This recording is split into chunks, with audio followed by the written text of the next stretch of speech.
은혜 찬양 감사드립니다. 이제 성경 말씀을 봉독하겠습니다. 각 가정에서 온라인 생중계 예배로 참여하시는 성도님들께서도 함께 봉독해 주시기 바랍니다. 오늘 우리에게 주시는 하나님의 말씀은 마태복음 20장 1절에서 16절까지의 말씀입니다. 제가 가지고 있는 성경은 신약 성경 33페이지입니다. 그 중에서 마태복음 20장 1절에서 7절과 13절에서 16절까지의 말씀을 함께 교독하시겠습니다. 제가 1절 먼저 읽겠습니다.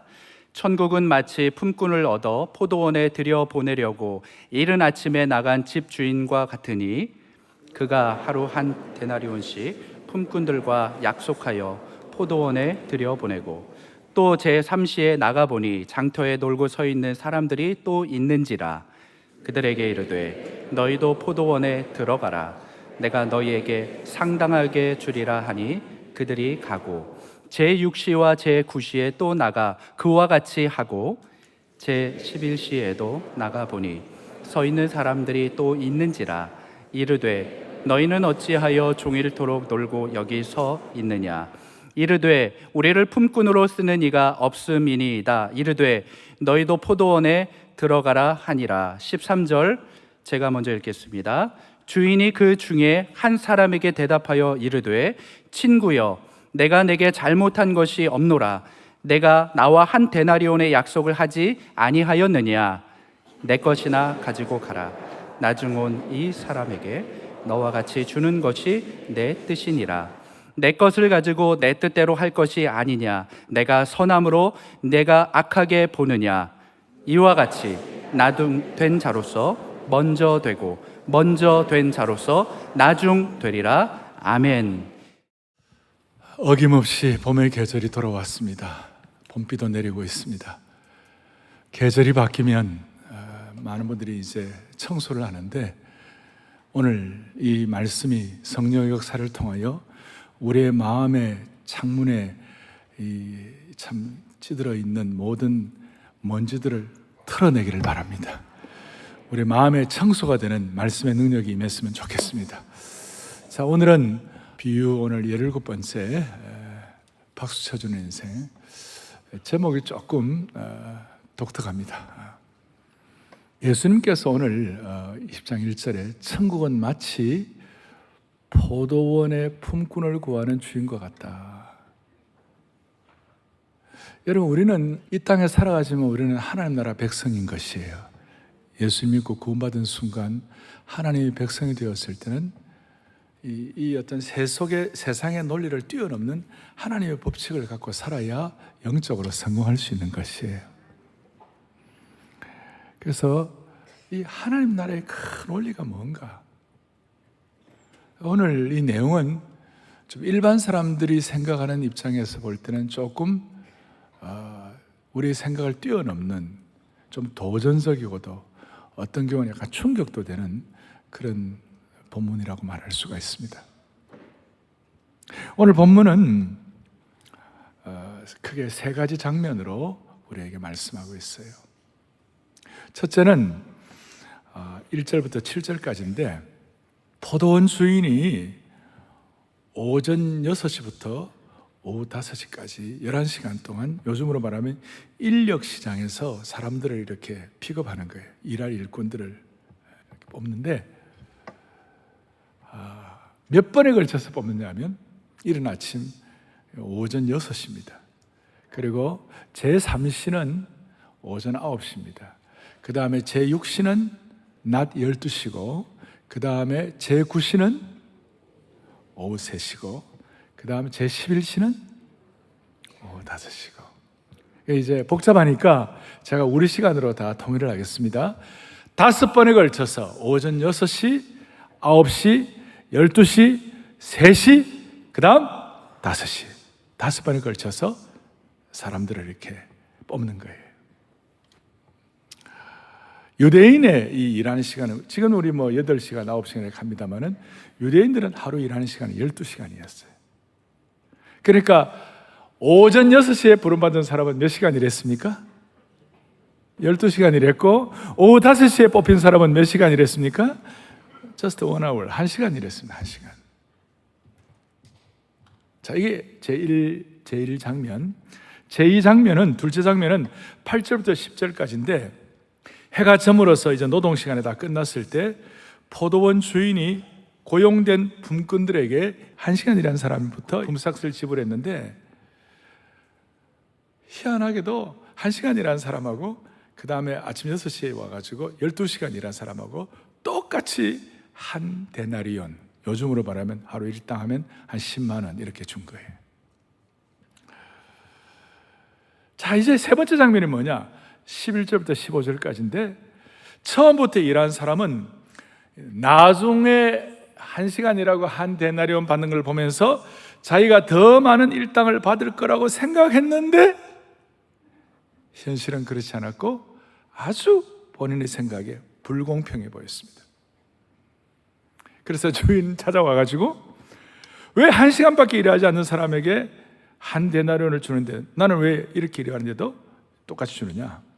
그러니까 13절 14절에 내가 너에게 잘못한 거 없다, 주인이 하는 말씀이, 너가 나와 한 데나리온 약속하지 않았느냐?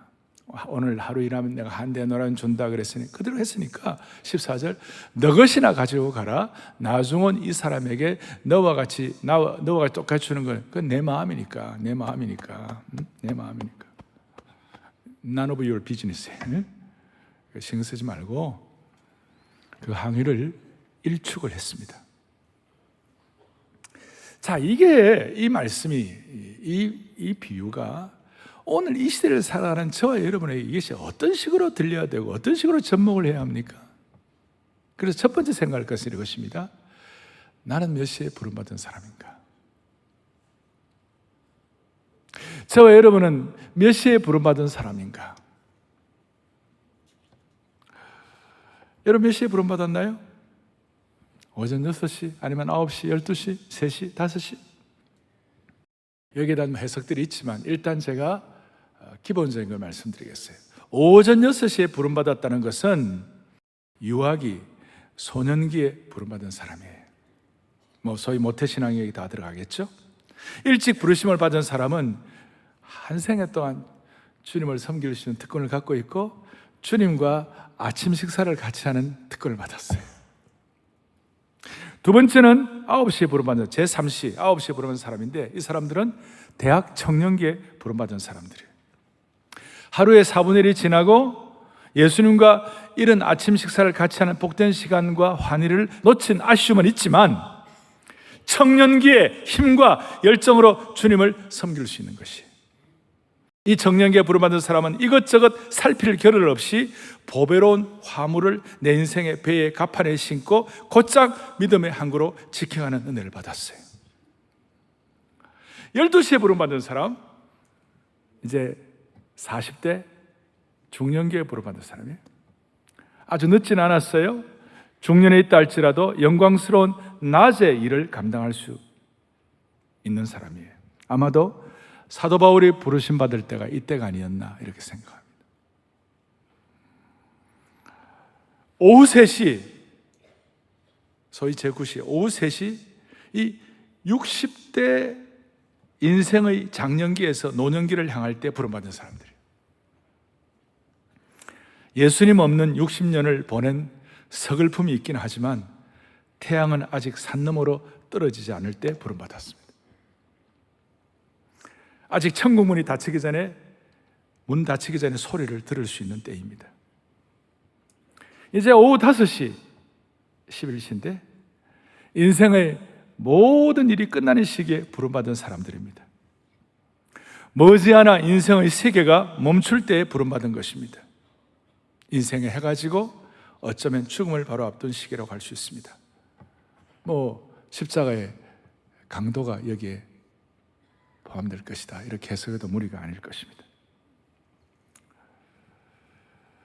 자, 이런 내용들을 앞에 놓고 여러분, 이 말씀의 배경이 뭐냐면요, 앞에 19장에 뭐가 나오냐면 베드로와 제자들이 우리는 주님을 위하여 최선을 다해 헌신하고 주님을 위하여 모든 것을 바치고 모든 것을 다 드렸고 그렇게 우리는 수고했는데 어찌 되는 겁니까? 우리가 이렇게 헌신과 수고했는데 주님 어떻습니까? 이제 이런 얘기를 했는데 주님이 오늘 이 비유를 가지고 답을 하시는 것이에요. 여러분, 베드로 입장에서는 제9시에 9시에 부름받아가지고 열심히 일했는데 갑자기 12시에 나타난 바울이 말이죠, 자기보다도 이방 선교 더 많이 하고, 그리고 신약의 서신서에 3분의 2나 쓰고 있고. 여러분, 만약에 예수님 오래 믿은 분들이 막 기도해도, 옆에 있는 어려운 분들 왜 기도해도 응답도 안 되고 치유도 안 되는데, 예수 믿은 지 1년도 안 되는 분이 막 기도하면 병이 막 나. 이거 어떻게 되는 거냐고.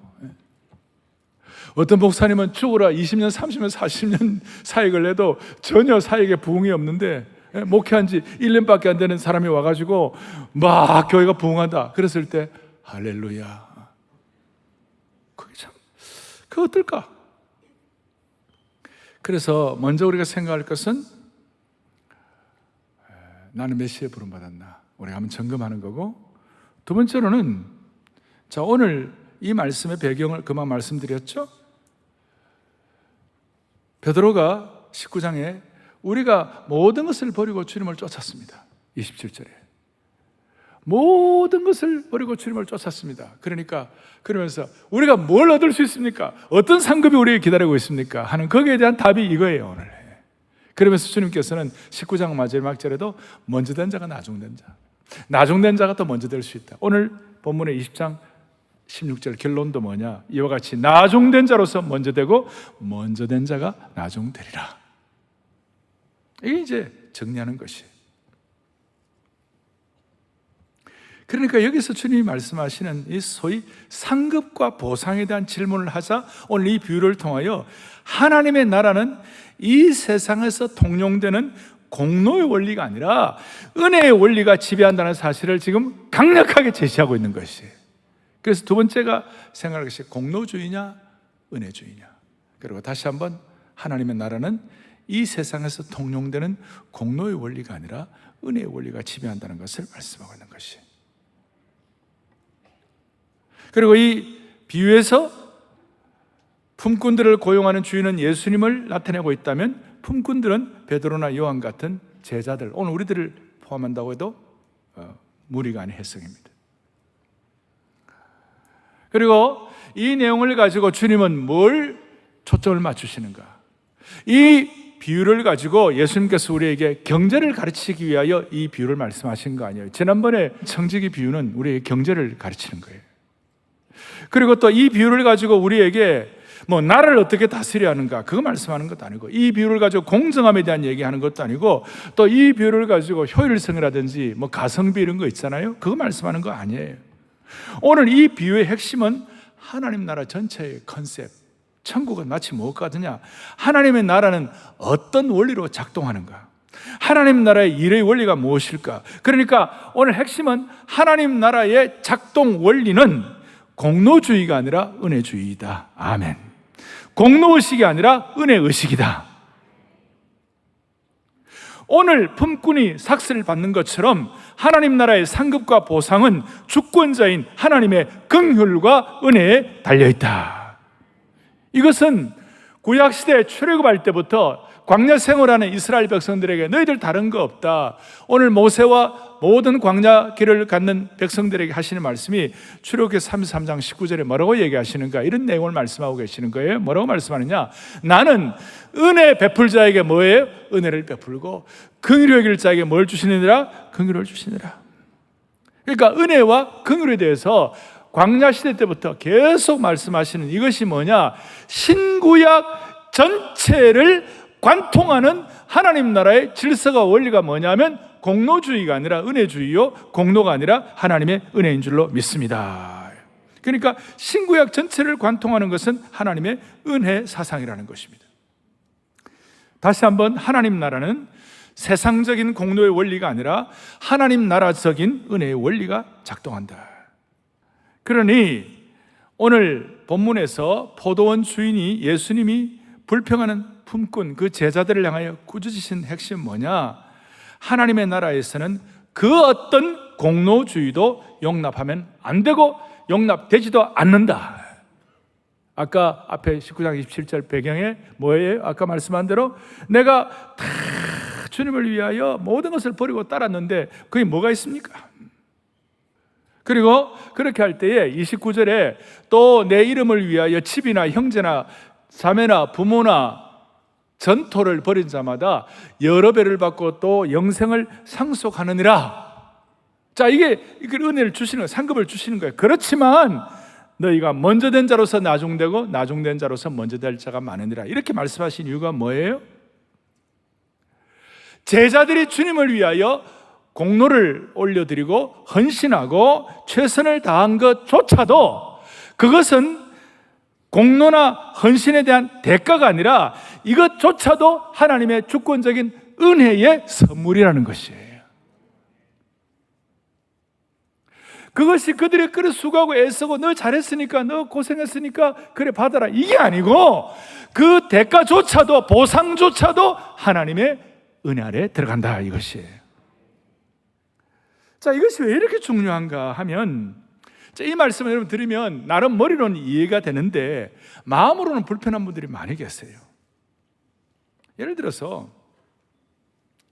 내가 교회 20년 30년 지사 총성했는데 아니 나는 왜 이렇게 잘 안 되고 어떤 분은 중직자가 되고 어떤 사람은 나는 이렇게 안 되게 안 돼. 뭐 왜 이러냐? 사람의 마음이 그럴 때가 있잖아요. 평소에 공부 안 하다가 오래간만에 우리 고등학교 다니는 아들이 오랜만에 책상에 앉아서 공부를 하려고 책상에 앉았어요. 근데 엄마가 공부해라. 그럼 어떻게 하죠? 에이, 안 해. 평소에 방청소 안 하다가 오래간만에 빗자루 들고 방청소 한번 하려고 빗자루 들었는데 엄마가 청소해라. 어떻게 할까? 네, 청소할게요. 그런 자식 별로 없고. 에이. 우리에게 그런 속성이 많이 있는 거예요. 우리에게 속성이 있는 거예요. 그래서 이런 말씀은 여러분 관념적으로 읽는 것이 아니라 현실에서 내면적으로 이것이 적용될 때는 이것이 달라지는 거예요. 어떤 분들은 못 견디는 분들이 있어요. 가만히 있을 수 없어 이런 식으로. 그리고 이제 본문 뒤에 보면요, 나중에 야고보와 요한이 그 엄마가 치맛바람 일으켜가지고 하나님 나라가 임할 때 우리 이렇게 수고했으니까 하나님 좌정성 시켜주시고 하나님 우정성 시켜달라고 그래 얘기하니까 나머지 10명의 제자들이 그 참 은혜롭다, 좌정성하라 우정성하라 그래 한 게 아니고 서로 열받았어요. 그런데 하나님 나라는 그런 것이 아니에요. 하나님의 나라는 하나님의 주권적인 역사로 인해 가지고 하나님의 은혜의 원리만이 지배하는 나라예요. 은혜 의식이 작동하는 것이 하나님의 나라는 것입니다. 공로의식이 아니라 세상적 공로의식과 보상의 원리가 개입할 수 없는 것이 하나님의 나라는 것을 단호하게 선포하는 것이에요. 그럼 여기 제일 큰 문제가 뭐냐? 세 번째로 비교의식이 문제라는 것이에요. 우리에게는 비교의식이 문제예요. 제가 왜 이걸 이렇게 강조하는가? 공로의식이 아니라 은혜의식을 강조하는 이유가 뭐냐면 우리가 갖는 공로의식의 밑바닥에는 우리의 죄에 대한 십자가의 대속과 구원의 은혜를 무력화시키려는 사탄의 치밀한 의도가 숨겨져 있는 것이에요. 이게 너무 중요한 것이에요. 우리가 조금이라도 내가 이렇게 해서 이만큼 했지라고 하는 그 의식 가운데는 우리도 모르게 우리의 범죄에 대한 하나님의 놀라운 구원의 은혜를 그걸 깨닫는 것을, 그걸 실체화시키는 것을 무력화시키려는 사탄의 치밀한 의도가 숨겨져 있는 것이에요. 이걸 절실히 깨달아야 되는 것이에요. 그러니까 하나님의 나라는 무엇으로 세워지는가? The Kingdom of God가 무엇으로 세워지는가? 하나님의 나라의 컨셉이 무엇인가? 하나님의 나라는 은혜로만 세워지는 줄로 믿습니다. 그거예요. 그렇다면 그러면 인간의 행위나 공로는 설 자리가 없는가? 여기에 인간의 행위나 공로는 설 자리가 없는가? 이것이 지난 1600년 동안 우리 프로테스탄트의 논쟁의 여지가 1600년 동안 계속해 왔어요. 소위 펠라기우스, 영어로는 펠라지우스라고 그러는데 펠라기우스와 어거스틴, 아우구스티누스의 논쟁이에요. 1600년 동안 AD 5세기부터 시작해 지금까지 21세기까지 펠라기우스는 뭐냐면 인간은 그래도 선한 의지가 있기 때문에 나름대로 인간의 공로와 선행을 쌓을 수 있다 이렇게 생각하는 거예요. 근데 이 어거스틴은 자기의 삶 자체가 어려움을 겪고 자기가 부족한 걸 많이 깨닫고 인간은 전적 부패, 아무리 겉으로만 그럴듯해도 인간은 부패한 본성을 갖고 있기 때문에 하나님의 은혜가 아니고서는 인간은 결코 공로를 내세울 수가 없다. 그러니까 어거스틴은 이 펠라기우스의 공로를 내세우는 이런 것들에 대해서 경고를 하고 인간의 본성은 죄로 말미암아 손상하고 타락이기 때문에 도덕적 행위를 앞세우는 펠라기우스는 십자가의 대속의 은혜를 무력화시킨다 이렇게 생각했어요. 그러니까 기독교의 본질은 죄에 대한 십자가의 대속과 구원의 은혜인데 공로의식이 자리 잡으면 그것이 외면되기 시작하는 것이에요. 다시 한번 공로의식의 밑바닥에는 뭐라고 그랬어요? 공로의식의 밑바닥에는 뭐가 있다고요? 사탄의 치밀한 하나님의 구원 사건을 무력화시키려는 의도가 숨겨져 있다는 것을 우리가 깨달아야 되는 것이. 그래서 인간이 하나님의 은혜가 아니면 인간의 죄성을 통제할 수도 해결할 수도 없다는 것을 확인하고, 그래서 어거스틴은 하나님의 은혜란 무엇인가 그랬을 때 하나님의 은혜란 인간의 죄성을 고쳐주시고 새롭게 하신 하나님의 행위이다. 좀 어려운 말인데, 그러니 우리는 설령 주님을 위하여 헌신하고 수고했다 하더라도 이게 하나님의 크신 주권적 은혜 때문에 가능한 것이지 내 공로의식이 아니다 이 말이에요. 그리고 우리가 선행을 행한다 할 때 그 선행은 구원의 조건이 아니라 하나님의 은혜 받은 결과가 자연스럽게 선행으로 나타나는 것이다. 자, 이제 이게 오늘 이 비유의 말씀과 어떻게 접목이 됩니까? 일찍 6시에 아침 6시에 부름받아가지고 어릴 때부터 신앙생활 해가지고 열심히 살았던 분들이 나중에 오후 5시에 부름받아가지고 이제 잠깐 신앙생활하는 그분들과 비교하면서 자기도 모르게 자기들의 마음속에 약간의 신앙적 우울의식이 있다고 생각하면 그게 비교의식이라는 거예요. 그것이 주님이 그건 안 된다는 것이에요. 주님께서는 오늘 이 비유를 통하여 너 부름받았으면 그거 감사하고 남하고 비교하지 말고 너 잘해, 우울의식 갖지 말고 너 하나님의 은혜로 알아, 그걸 말씀하고 있는 것이에요. 그런데 우리는 가인 그 후예들인데, 아이고 우리에게는 동생이 재물을 잘 들면 아이고 야 너 얼마나 잘해서 잘하고 나서 고맙다 하고 박수 쳐주고 격려하는 것이 아니고, 저거 말이야 저게 하나님 저 받으시고 나는 안 받아? 비교식 하면서 열받는 거예요. 그 열받은 게 잘못되면 사람을 공격하고 음해하고 쳐 죽이고 그렇게 하는 것이. 그래서 이게 우리에게는 이런 속성이 있기 때문에 예수님께서 오늘 비유를 통하여 하나님의 나라를 작동하는 원리는 은혜의식이기 때문에 너가 그거 한 것 자체도 하나님 은혜이기 때문에 남과 비교하지 말고 너 잘해 그 뜻이에요. 그리고 남 잘 때 박수 쳐주라 그 말이에요. 이게 얼마나 어려운지 몰라. 이게 제가 한 번씩, 우리는 동자가 같이 들어가면요 서로 참 박수 쳐주기 힘들어요. 동서, 그 다음 동무, 그 다음에 동력자. 이거 힘들어요. 잘 될 때 박수 쳐주는 거 쉽지 않아요. 여러분 요한복음 21장에 보면 베드로가 잘못했다가 이제 예수님 다시 회복돼 가지고 예수님 조반을 먹이면서 내 양을 먹이라 사명 확인하고 내가 주님을 사랑합니다 해가지고 3번씩이나 하면서 너무 은혜 받아가지고 예수님께서 마지막 사명을 주시면서 이제 됐다, 너 내 양을 먹이라 이렇게 하면서 이제 거의 베드로가 성화 단계에 올라갔어요. 그런데 요한복음 21장 마지막 부분에 그 성화의 은혜를 받고 나오다가 옆에 보니까 요한이 있는 거예요. 그래서 요한복음 21장 21절 뒤에 주님, 이 요한은 어떻게 되겠습니까? 너는 이제 사명을 가지고 십자가를 지고 헌신할 거라 그렇게 하니까 감사합니다. 그러면서 할렐루야 나오는데 요한 보니까 요거는 어떻게 되겠습니까? 주님 뭐라고 그랬죠? 22절에 너가 무슨 상관이냐? 너는 나를 따르라. 신경 꺼라. 넌 나를 따르라. 주님의 뜻이 뭐예요? 누가 어떻다 저렇다 하지 말고 주님 따르라. 주님 따르라. 자, 오늘 이 말씀이 성경 전체에 이걸로만 끝나는 게 아니라 소위 마태복음 20장은 누가복음 15장에 돌아온 탕자 있죠. 돌아온 탕자의 마태복음판 해석이에요. 그러니까 우리가 하나님 나라 전체를 가지고 이런 목자의 심정을 갖고 있고 하나님의 은혜의식에 충만하게 되면 내 동생 잘 되면 기뻐하고 감사하고 그 다음에 내가 잘 되면 서로 격려하고 축복하고 이래야 되는데 누가복음 15장에 전형적인 비교의식을 가진 마다들이 나오잖아요.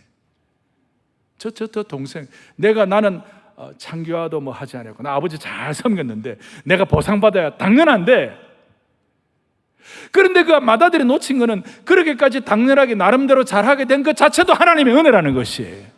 그런데 그 마다들은 자기 공로의식에 충만해가지고 그걸 비교해 보니까 우월의식이 있으니까 비교의식이 있으니까 그 동생 그냥 못된 창기와 함께 인생을 허랑방탕한 저에게 잔치를 해주자니 말이 됩니까?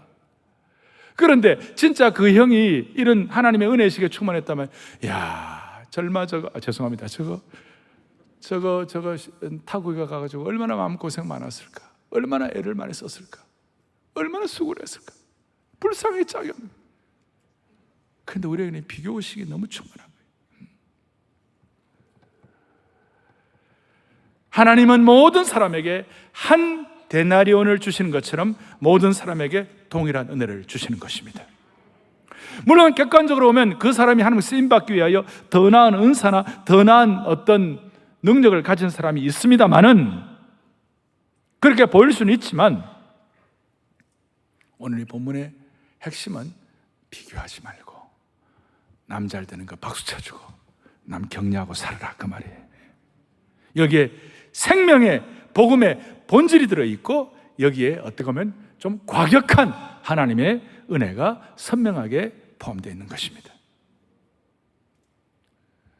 이런 가인을 살인자로 만든 이 비교의식은 오늘 수많은 그리스도인들 속에도 그대로 자리 잡고 있는 것이, 그리고 이것이 오늘 보이지 않는 무형교회는 우리 자신과 보이는 한국교회의 역동력을 다 빼앗아가는 것이, 고린도 교회는 은혜 받은 교회입니다. 그런데도 불구하고 고린도 교회 안에 비교의식 때문에 바울파, 그 다음 아볼로파, 그 다음에 게바, 베드로파가 있었습니다. 심지어 이것저것 다 싫다고 나는 예수파야, 그리스도파가 있었어요. 그러니까 예수를 잘 믿고 초대교회의 그 능력을 가지고 산다 하더라도 사람들이 비교의식을 가지고 파당 형성을 하는 것이에요. 거기에 대해서 고린도전후서에서 거기에 이거 해결하는 방법이 뭐냐? 이 비교의식을 해결하는 방법은 다른 것이 없다. 고전 12장에 말해 고린도전서에 뭐라고 했냐면 너희는 그리스도의 몸이요 지체의 각 부분이라. 그러니까 이 비교의식, 우월의식을 해결하는 방법은 뭐냐? 공로의식이라는 방법은 뭐냐면 지체의식이라는 것이에요. 우리가 가정에 우리 가족끼리도 형제들끼리도 막 싸우고 그러잖아요. 그래서 사실은 부정모혈을 받아가지고 우리 한 엄마 뱃속에서 태어나가지고 우리 한 가족인데 가족들이 왜 싸우느냐? 내가 늘 얘기하잖아요. 돈이 없으면 가난이 원수지만 돈이 많으면 혈육이 원수라고. 아직까지 못 알아들었어요? 돈이 많으면 형제가 원수라니까. 그게 비교를 해가지고 원수가 되는 거예요. 그런데 사실 따져봐 비교할 게 아니에요. 우리 같은 형제인데 지체의식이 없는 거예요. 오늘 한국교회나 우리 성도님들이 이 지체의식을 다시 회복해 주시기를 바라는 것이에요. 그리고 오늘 이 말씀 듣고 좀 마음에 불편함이 있더라도 우리는 불평과 시기와 비교의식을 해결해야 되는 것이에요. 왜냐하면 질투와 시기는 가인처럼 평정심을 잃게 하는 것입니다. 여러분, 평정심, 주위에서 성공한 친구의 소식을 듣고 마음이 평온하고 하나님을 찬양하고 기뻐한다면 얼마나 좋겠어요? 그런데 많은 사람들이, 죄송합니다, 절마 저거 내 학교 다닐 때 공부도 못하는 애인데 저게 어떻게 저리 잘 되냐? 형편없는 친구인데 어떻게 저리 잘 되나? 그런 식으로 질투가 밀려들면 우리의 마음의 평정이 무너지는 것이. 심지어 오늘 한 데나리온 같이 받을 때에 나보다 일도 덜 했는데 한 데나리온 받느냐면서 공정하지 않다고 불평하는 것이. 너무 재밌게 12절에 보세요. 뭐라고? 이래요. 12절에 나중 온 이 사람들은 1시간밖에 일하지 않아야 할 거를 나는 하루 종일 땡볕에서 수고해가지고 더위를 견딘 우리와 같이 준다니 말이 됩니까? 목사님, 땡볕이 어디 있습니까? 있잖아요. 저 더위를 견딘 우리. 땡볕에서 하루 종일 수고했는데 그걸 비교해가지고 하나밖에 안 준다고 불평할 게 아니고, 하나님 은혜를 주셔가지고 하루 종일 땡볕에서 일할 수 있는 건강을 주신 주님을 찬양합니다. 생각의 틀을 바꿔야 되는 것이. 그러면서 이제 우리가 하나님의 은혜 의식에 눈이 열리면 생각의 틀이 용량이 커지기 시작하는 것이. 그래서 저는 여러분들이나 우리 모두가 다 오늘 이런 은혜를 받아가지고 우리 모두가 다 하나님의 은혜식에 충만해가지고 주님 앞에 쓰임받는 거룩한 믿음의 용량을 지닌 하나님 나라의 신실한 주님의 일꾼이 되기를 바라는 것이에요. 적어도 여러분들은 저 이상 다 잘 돼야 하는 것이에요. 이 말씀을 전하는 저 이상. 그러면 어떤 생각이 드는, 이런 생각이 들어요. 여러분, 제11시에 부름받은 사람을 생각해 보시자고요. 하나님의 은혜 의식에 충만한 육시에 부름받은 사람 입장에서 가만히 생각해 보면요, 제11시에 부름받은 사람들은 이런 거예요. 하루 종일 무슨 일이 벌어지는가? 저 6절 7절에 한번 보세요. 6절에 너는 어찌하여 종일토록 놀고 여기 서 있느냐? 그러니까 7절에 뭐라고 그러죠? 우리를 품꾼으로 쓰는 이가 없습니다. 우리를 품꾼으로 쓰는 사람이 없습니다. 11시가 되도록, 오후 3시가 되도록 마음고생이 말로 닿을 수 없는 거예요. 나는 집안의 가장인데, 내가 벌어야 우리 딸이 먹고 사는데, 내가 돈을 벌어야 내가 제대로 이렇게 하루 종일 품삯을 받아야 아내에게 필요한 것도 사주고 집안에 필요한 양식도 가져가고 우리 딸 인형에 장난감이라도 사주는데, 저는 소녀딸이 사고 요즘 주로 인형 이런 데 관심이 많습니다. 사주는데. 예. 그런데 10시까지, 오후 5시까지 부름을 받지 못하니까, 일을 못하니까 그 마음의 괴로움은 말로 다 할 수가 없는 것이. 그러니까 나를 써주는 자가 없나이다라는 그 말씀 배경은요, 비명이에요. 비명. 비탄 어린 외침이에요. 그런데 아침 6시에 부름받은 사람 생각해 보시자고요. 이야, 감사하다. 이른 아침 부름받아가지고 너무 고맙다. 하루 종일 계획하는 거예요. 오늘 이거 다 마치면 이제 우리 식으로 하루 종일 품삯이니까 한 10만 원 받으면 내가 이제 양식 뭐 사가지고 가고 반찬은 뭐 두부도 사가지고 가야지, 꽁치 한 마리도 사가지고 가야지, 그리고 필요하면 우리 딸 인형도 사가지고 가야지. 그 마음의 계획이 하루 종일 신나는 거예요. 삶이 보람된 것이. 그런데 한 데나리온 오다시 받은 자 때문에, 비교식 때문에 마음을 상한다면 그건 지혜가 없는 것이. 오히려 시간당 한 8, 9천 원 받는데, 이 사람이 하루 종일 품삯을 받아 10만 원 받는다고 그러니까 너 너무 잘 됐다. 너 한 9천 원 받으면 어떡하냐? 10만 원 받아가지고 잘 돼가, 너희 가정 잘 되기를 바란다. 그러면 서로가 잘 되는 것이. 여러분, 우리 민족은 어떻습니까? 우리 민족의 이 속성 중에 하나는 남의 것을 너무 잘 알고, 우리는 하루 종일 우리 한반도에 같이 살아가니까 남 잘 될 때 박수 치는 민족입니까? 아니면 약간 이렇게. 우리 민족은 마치 누가 그래요? 크랩과 같다. 개와 비슷하다. 개. 발음이 안 돼가지고 끼. 이 끼가 뭐냐? 남 잘 되면 옆에서 막 같이 다리를 갖다가 같이 막 무는 거예요. 같이 끌어내려가. 같이 못 올라가는 거예요. 그릇 안에서. 좀 우리 사회 국가도 마찬가지고 우리 개인적으로 가정적으로 좀 서로 잘 될 때 박수 쳐주는 지체의식. 그리고 우리 가운데 목사님, 나는 이미 오후 5시인데 내 나이 거의 다 늦게 예수 믿었는데 어떻게 하면 좋으냐고. 여러분, 그렇지 않아요. 영적으로는 예수 믿는 그 시간이 영적인 어린아이예요. 그 순전한 아주 소년기예요. 아시겠죠? 그러니까 내가 어릴 때 부름받았던, 아니면 장년기, 중년기, 노년기에 부름받았던 상관없이 우리에게 중요한 것은 이런 비교의식을 없애고 남잘 때 박수치는 하나님의 은혜의식으로 충만해가지고 모두가 다 평생 어릴 때 예수님과 아침 식사를 하는 그런 감격과 감동을 가지고 주님을 섬기면 기가 막힌 삶의 방향이 결정이 되는 것이에요.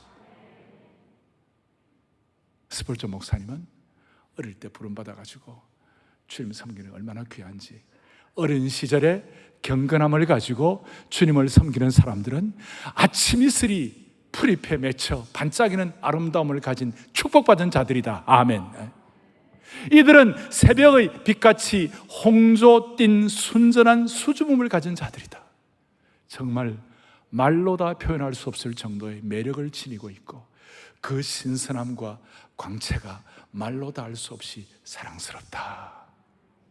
오늘 이 마음을 가지고 남과 비교하지 말고 남잘들 때 박수치고, 우리의 마음은 어릴 때 순전함으로 늘 홍조 띤 그 순전함을 가지고 아침 이슬에 빛이 나고 하늘나라의 빛에 광휘가 충만한, 그래서 여러분들 때문에 수많은 사람들이 성공할 수 있도록 한 분 한 분 붙잡아 주시기를 바랍니다. 이 복음의 말씀으로 우리의 민족성을 개조하는 축복을 주시기를 바라는 것입니다. 그런 마음으로 여러분도 살리고 가정도 살리고 교회도 살리고 이 민족도 살리는 영광스러운 하나님 나라의 신실한 남녀종들 되기를 축원합니다. 가슴에 손을 얹겠습니다. 사랑하는 형제자매 여러분, 우리의 자녀들에게 이들이 세상의 것들로 오염되기 전에 새벽빛같이 홍조 띤 순전한 수줍음으로 그 은혜를 우리의 자녀의 심장에 이런 말씀으로 새길 수 있다면 하나님이 주시는 큰 축복이라고 믿습니다. 어릴 때부터 이 말씀 깨닫고 할 수 있도록 우리 아이들 주일학교에 제대로 보내가지고 아이들 제대로 성숙할 수 있도록 부모님들 정신 바짝 차리는 은혜가 있기를 바라는 것이에요. 한편 내가 너무 늦게 예수 믿었다고 믿음의 어떤 짐을 진 분들이 있으시다. 그럴 필요가 없어요. 이 은혜의식으로 충만하고 공로의식을 뛰어넘고 지체의식을 갖게 되면 나중된 자로서 먼저 될 수가 있는 것입니다. 하루를 살아도, 한 달을 믿어도, 1년을 믿어도 이런 제대로 된 신앙의 바탕 위에 우리 모두가 다 영적으로 성공하기를 간절히 바라는 것입니다. 살아계신 하나님 아버지, 선한 목자 되시는 하나님 아버지, 우리 안에 있는 오염된 공로의식을 해결하게 하여 주옵소서. 예수님의 목자의 심정을 다시 한번 회복하여 하나님의 은혜의 의식으로 가득 자리 잡은 그런 우리의 삶이 될 수 있도록 도와주옵소서. 우리의 마음을 불편하게 하는 비교의식을 처리하고 우리 모두가 다 내 이웃을 내 자신같이 살아가는 진짜 지체의식을 회복하게 하여 주셔서 목자의 심정을 가지고 서로에게 박수 쳐주는 행복하고 기쁜 가정과 공동체로 삼아 주옵소서. 우리 주 예수 그리스도를 받들어 간절히 기도 올리옵나이다. 아멘. 317장